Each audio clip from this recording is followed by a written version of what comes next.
Démarche administrative, modalités de transmission, évaluation, recherche d'un repreneur ou construction du projet de transmission, les questions croulent dans la tête d'un agriculteur lorsqu'il réfléchit à la transmission de son exploitation.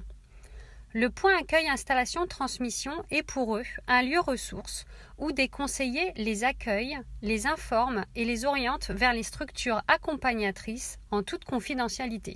Le renvoi de la déclaration d'intention de cessation d'activité agricole est souvent l'élément déclencheur d'une réflexion sur la cession de l'exploitation. Cette déclaration est la première démarche administrative. Les futurs cédants sont ensuite reçus de manière individuelle ou collective pour des moments d'information sur la retraite et la transmission au sein des MSA. Ces moments sont souvent le point de départ d'un accompagnement qui peut se réaliser par 3 structures partenaires du PAIT. Initiative paysanne, la SAFER et la Chambre d'agriculture. Lors de nos premiers échanges avec Noël et son épouse, qui souhaitent transmettre l'exploitation à leurs enfants, nous avons relevé leur principale préoccupation: définir un juste prix et respecter l'équité entre les enfants. Chez Geneviève et Noël, les 2 enfants veulent reprendre, mais ils ne comptent pas s'associer, ce qui ne facilite pas la cession et ce qui les oblige à diviser l'exploitation. L'équité est alors au centre des préoccupations de ses parents. Comment faire? Quel prix déterminer? Les 2 agriculteurs se sont tournés vers le PAIT pour connaître les démarches à effectuer. Dans un premier temps, ils ont suivi 2 formations.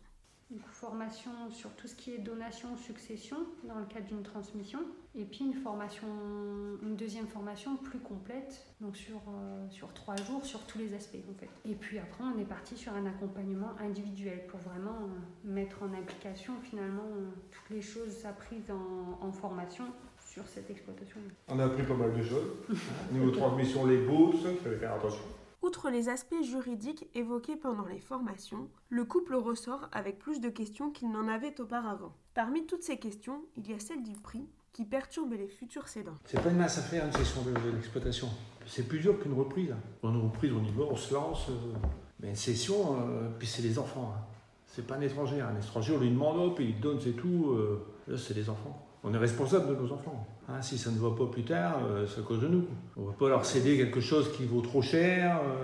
Après, on ne peut pas non plus partir sans rien. C'est toujours ce juste équilibre, ce juste prix pour eux.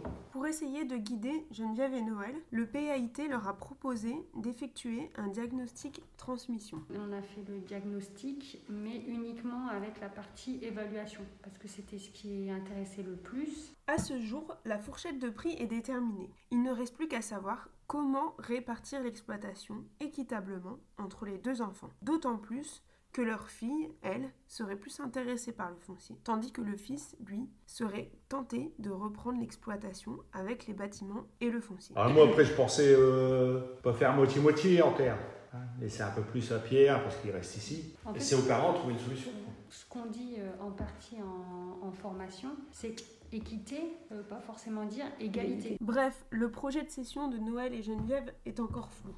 Il évolue selon les projets des 2 repreneurs qui ne sont pas encore tout à fait fixés. Il reste encore un peu de temps puisque Noël et Geneviève ne comptent pas prendre leur retraite avant décembre 2022.